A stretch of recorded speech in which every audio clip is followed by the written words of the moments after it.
High বন্ধুরা, আজকে আবারও একটি নতুন ভিডিওতে তোমাদের স্বাগত। তো আজকে আমাদের রেসিপি ছোলার ডাল। তার জন্য আমরা নিয়েছি এখানে এক বাটি ছোলার ডাল, একটি টমেটো, একটু আদা ও দুটো আলু। দেখো, এরপরে আমি আলুটা ও আদাটা ছাড়িয়ে নিয়েছি।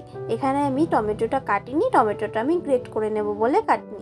তো দেখো, আমি ছোলার ডালটা ভালো করে ধুয়ে নিচ্ছি। বাজার থেকে কেনা জিনিস তো একটু ধুয়ে নেওয়াটাই ভালো, তাতে যে পাউডারটা থাকে সেটা বেরিয়ে যায়। দেখো, আমি ধুয়ে নিয়ে আলু ও ছোলার ডালটা সিদ্ধ করতে বসিয়ে দিলাম। আমি এখানে আলুটা বড় করে রেখেছি, কারণ ছোলার ডাল সেদ্ধ হতে সময় লাগে, সেই অনুযায়ী আলুটা এখানে বড় করে রেখেছি। তো দেখো, এরকম 8-10টা সিটি দিলেই তোমার মোটামুটি ছোলার ডালটা সেদ্ধ হয়ে যাবে।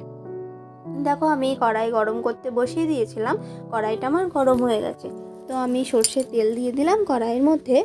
এরপরে তেলটা একটু গরম হওয়া পর্যন্ত থামবো। তেলটা গরম হওয়ার পরে এনে গোটা জিরে, দারুচিনি, শুকনো লঙ্কা ও লবঙ্গ দিয়ে দিলাম ভাজার জন্য। তো আমরা আস্তে আস্তে ভাজবো।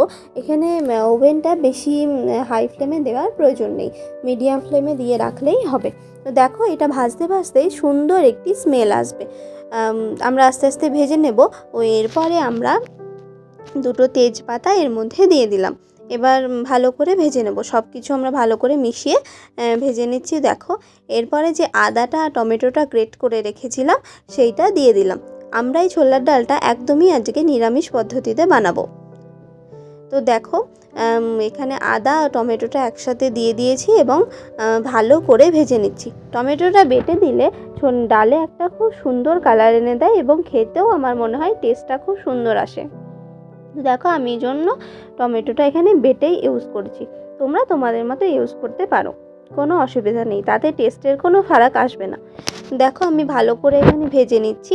মশলাটা ভালো করে মিশিয়ে, সব কিছুর সঙ্গে মিশিয়ে ভালো করে ভেজে নিতে হবে। তো এরপরে আমি একে একে জিরে গুঁড়ো, তারপরে অল্প লবণের পরিমাণ তোমরা এখানে তোমাদের মতো দিয়ে নেবে। সবার মুখ তো সমান নয়, যে যার যতটা পরিমাণে লাগে সে ততটা দিয়ে নেবে। দেখো, তারপর হলুদ গুঁড়ো মিশিয়ে নিলাম। এরপরে কাশ্মীরি লঙ্কার গুঁড়ো অল্প করে মিশিয়ে নিলাম। এবং মশলাগুলো ভালো করে সব কিছুর সঙ্গে মিশিয়ে নিতে হবে। তো দেখো, আমি সব মশলাগুলো একটার সঙ্গে একটা ভালো করে মিশিয়ে নিচ্ছি। মিশিয়ে নেওয়ার পরে খানিকটা চিনি দিয়ে দিলাম। চিনি দিলে এমনিতেই রান্নার টেস্টটা অনেক সুন্দর চলে আসে এবং কালারটাও খুব ভালো আসে। তো দেখো, আমি সব কিছু ভালো করে মিশিয়ে ভালো করে মশলাটা কষিয়ে নিচ্ছি। তো মশলাটা কষানো হয়ে গেলে তোমরা দেখেই তখন বুঝতে পেরে যাবে যে কষানো হয়ে গেছে। দেখো, মশলাটা আমার কষানো একদম রেডি। এরপরে যে ছোলার ডালটা আমরা সেদ্ধ করে রেখেছিলাম সেটা ঢেলে দিলাম। এখানে জলটাও তোমরা তোমাদের পরিমাণ মতো বুঝে দিয়ে নেবে।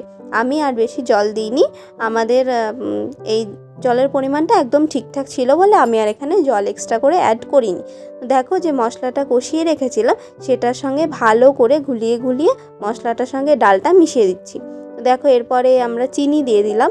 মিষ্টিটা আমি এখানে একটু মিষ্টির পরিমাণটা বেশিই রেখেছিলাম, তোমরা তোমাদের অনুযায়ী দিয়ে নিতে পারো। আমি চিনিটা দিয়ে ভালো করে মিশিয়ে নিচ্ছি, তাতে একদম খুব সুন্দরভাবে চিনিটা মিশে যায়। এরপরে কিছুক্ষণের জন্য ঢাকনা দিয়ে দিলাম। দেখো, ঢাকনা খুলে আমি যে আলুটা সেদ্ধ করে রেখেছিলাম সেইটা দিয়ে দেব। এখানে আলুটা খানিকক্ষণ পরে দিলাম, কারণ আলুটা সেদ্ধ হওয়ার কোনো প্রয়োজন নেই, কারণ আলুটা আগে থেকেই সেদ্ধ ছিল। সেদ্ধ হবে এরকম কোনো ব্যাপার ছিল না, সেই জন্য আলুটা খানিকক্ষণ পরে দিলেও কোনো অসুবিধা হবে না। দেখো, আমি আলুটা দিয়ে ভালো করে একবার মিশিয়ে নিলাম ও আবারও কিছুক্ষণের জন্য ঢাকনা দিয়ে দিলাম। এরপরে ঢাকনা তুলে নিলাম।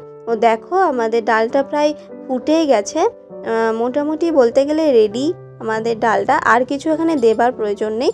তোমরা যদি চাও এখানে গুঁড়ো গরম মশলা অ্যাড করতেও পারো, আমি করিনি, তোমাদের প্রয়োজন হলে তোমরা দিতে পারো।